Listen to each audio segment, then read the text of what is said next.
ஓம் நமச்சிவாய சிவாய நம. அனைத்து தமிழ் உள்ளங்களுக்கும் கனிவான வணக்கங்கள். குரு பகவானின் அதிசார பெயர்ச்சி. குரு பகவான் 12 ராசிகளுக்கும் அற்புதமான பலன்களை தன் ஸ்தான பலத்தாலும் அருட்பார்வையாலும் அள்ளி வழங்குபவர். அதனால்தான் குரு பார்க்க கோடி நன்மை என்பார்கள். குருவின் திருவருள் சகல மங்களங்களையும் சுபிட்சத்தையும் அளிக்கும். குரு பிரம்மா, குரு விஷ்ணு, குரு தேவோ மகேஸ்வரக, குரு சாஸ்தாத் பரபிரம்மா, தஸ்மை ஸ்ரீ குருவே நம என்கிற மந்திரத்தை சொல்லி குருவை வணங்க நன்மைகள் தேடி வரும். ஒரு ஜாதகத்தில் ஏராளமான தோஷங்கள் கெடுக்கும் நிலையில் இருந்தாலும் கூட அப்படி தோஷம் ஏற்படுத்தக்கூடிய கிரகத்துக்கு குருவின் பார்வையோ தொடர்போ இருந்தால் அது கெடுதல்களை செய்யாது என்பது சிறப்பு. அப்படிப்பட்ட குரு பகவான் ஆண்டுக்கு ஒரு முறை ஒரு ராசியில் இருந்து அடுத்த ராசிக்கு பெயர்வார். சில நேரங்களில் அதிசாரமாகவும் வக்கரமாகவும் முன்னும் பின்னும் உள்ள ராசிகளுக்கு குரு பகவான் சஞ்சாரம் செய்வதும் உண்டு. அந்த வகையில் தற்போது தன் பகை வீடான மிதுன ராசியில் சஞ்சாரம் செய்யும் குரு பகவான் அதிசாரமாக கடக ராசியில் பிரவேசித்து உச்சமடைய போகிறார். வரும் அக்டோபர் மாதம் 18ஆம் தேதி கடகத்தில் பிரவேசிக்கும் குரு பகவான் டிசம்பர் 5ஆம் தேதி வரை அங்கேயே தங்கியிருந்து பலன் தரப்போகிறார். அதன் பின் வக்கரமடைந்து மிதுன ராசிக்கு திரும்புவார். இதில் குரு பகவானின் அதிசார காலம் மட்டும் என எடுத்துக்கொண்டால் 48 நாட்களுக்கு குரு கடகத்தில் பூர்ணமாக சஞ்சரித்து அற்புதமான பலன்களை தரப்போகிறார். அடுத்த ஆண்டு நிகழும் குரு பெயர்ச்சிக்கு பின்னர் ஓராண்டு உங்கள் வாழ்க்கை எப்படி இருக்கும் என்பதற்கான முன்னோட்டமாக இந்த 48 நாட்களும் அமையும் என்றால் அது மிக இல்லை. அந்த வகையில் இதில் அற்புதமான பலனை பெறப்போகும் ராசிக்காரர்கள் என்றால் முதலில் மிதுன ராசியை சொல்லலாம். ஜென்ம குருவாக இருந்தவர் தனஸ்தானத்துக்கு நகர்வது நல்ல மாற்றமாகும். கன்னி ராசிக்கு லாபஸ்தானத்தில் அமர்ந்து உற்சாகத்தை கொடுக்க போகிறார். விருச்சிக ராசிக்கு 9இல் அமர்ந்து ஆசுவாசப்படுத்தப் போகிறார். மகர ராசிக்கு 7இல் அமர்ந்து ஆனந்தமான வாழ்வை தரப்போகிறார். மீன ராசிக்காரர்கள் கஷ்டங்கள் நீங்கி சுகமான வாழ்வை அனுபவிப்பார்கள். மற்றபடி தனகாரகரான குரு பகவான் உச்சம் அடைவதால் உலகெங்கும் பணத்தட்டுப்பாடு ஓரளவு நீங்கும். வாரா கடன்கள் வங்கிகளுக்கு அதிகம் வசூலாகும். மழையளவு உயரும். உணவுப் பொருள் உற்பத்தி அதிகரிக்கும். விருச்சிக ராசியை குரு பகவான் பார்ப்பதால் பூமி விலை உயரும். ரியல் எஸ்டேட் சூடுபிடிக்கும். மருந்து பொருட்களின் விலைகள் குறையும். குரு பகவான் மகர ராசியை பார்ப்பதால் அந்நிய முதலீடுகள் அதிகரிக்கும். குரு பகவான் மீனராசியை பார்ப்பதால் கல்வித்துறை நவீனமாகும். பதிப்பகத்துறை, கேட்டரிங், சட்டம், சிஏ, சிவில், ஆர்கிடெக்ட் துறைகள் வளர்ச்சியடையும். இந்த அதிசார பெயர்ச்சியால் உங்கள் வாழ்வில் வளமும் நலமும் செல்வ செழிப்பும் பெற்று வாழ்வில் உயரிய நிலையை அடைய எல்லாம் வல்ல எம்பெருமானை வேண்டி விரும்பி கேட்டுக்கொள்கிறேன்.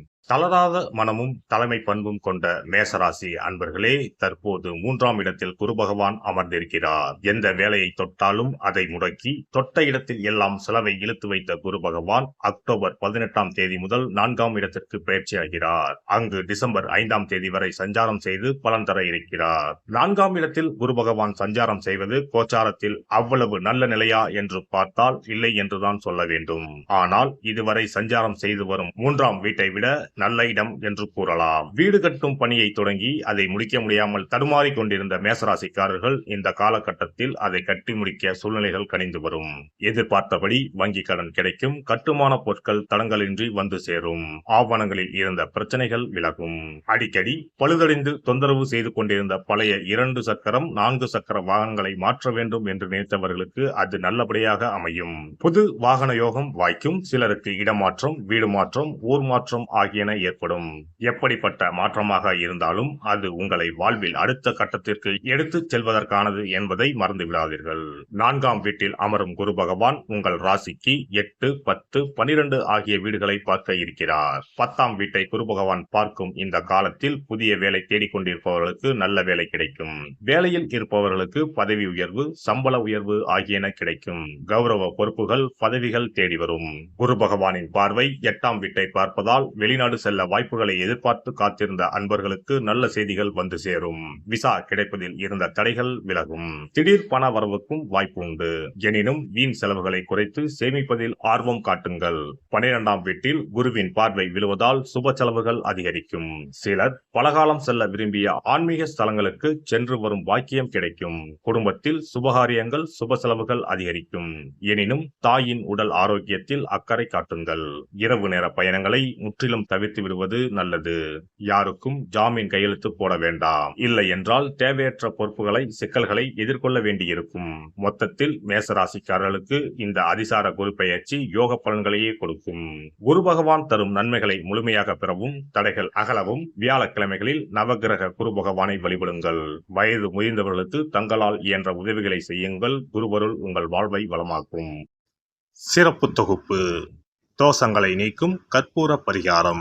வாஸ்து சாஸ்திரங்களின்படி வாழ்க்கையில் மகிழ்ச்சியையும் செழிப்பையும் கொண்டு வர பல வழிகள் உள்ளன.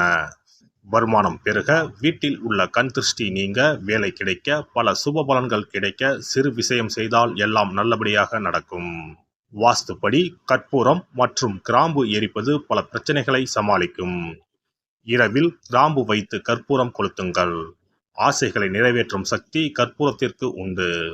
உங்கள் விருப்பம் நன்றாக இருந்தால் அது நிச்சயம் நிறைவேறும். பண பிரச்சனைகளில் இருந்து விடுபட சனிக்கிழமை இரவு படுக்கைக்கு செல்வதற்கு முன் கிராம்பு மற்றும் கற்பூரத்தை வெள்ளி கிண்ணத்தில் எரிக்கவும். இப்படி செய்தால் பண பற்றாக்குறையை போக்கலாம். வீட்டில் உள்ள எதிர்மறை சக்தியை விரட்ட கற்பூரம், கிராம்பு மற்றும் ஏலக்காய் நன்றாக வேலை செய்யும். இவை தீய சக்திகளை வீட்டில் இருந்து விலக்கி வைக்கும். கற்பூரம், 5 ஏலக்காய், 5 கிராம்பு ஆகியவற்றை ஒரு பாத்திரத்தில் எடுத்து எரிக்கவும். முதலில் பூஜை அறையில் வைத்து எரித்துவிட்டு அந்த புகையை வீட்டின் மூலை முடுக்கெல்லாம் பரவவிட வேண்டும். இவ்வாறு செய்வதன் மூலம் வீட்டில் அமைதி உண்டாகும். கண் திருஷ்டி நீங்கும். எதிர்மறை ஆற்றல்கள் அகற்றப்படும். வீட்டில் இருப்பவர் மீது தீய பார்வை இருந்தால் அது நீங்கும். இவற்றை எரிப்பதன் மூலம் வீட்டில் உள்ள எந்த நோய்வாய்ப்பட்ட நபரின் உடலில் இருந்தும் அந்த பிரச்சனைகள் நீங்கும். ஆரோக்கியம் மேம்படும். சனிக்கிழமை அன்று மாலை வீட்டில் கிராம்பு மற்றும் கற்பூரத்தை எரிப்பது குடும்ப உறுப்பினர்களுக்கு மகிழ்ச்சியையும் அன்பையும் தரும். எல்லோரும் மகிழ்ச்சியாக இருப்பார்கள். எதிரிகளிடமிருந்து விடுபடுவார்கள். மேலும் கிராம்பு மற்றும் கற்பூரத்தை எரித்து வர வீட்டில் உள்ள பிணக்குகள் நீங்கும். சில சமயங்களில் நீங்கள் எவ்வளவு முயற்சி செய்தாலும் உங்கள் தொழிலில் வெற்றி பெற முடியாது. இது போன்ற சமயங்களில் கற்பூரத்துடன் இந்த தீர்வை முயற்சிக்கவும். இந்த அணுகுமுறை நீங்கள் விரும்பிய வெற்றியை தரும். வேலை நேர்காணலுக்கு செல்லும் போது கற்பூரம் மற்றும் கிராம்பு எரிப்பது நல்லது. மேலும் 2 கிராம்புகளை வாயில் போட்டுவிட்டு வெளியே செல்லவும். நேர்காணலுக்கு செல்வதற்கு முன் அவற்றை அசைக்கவும்.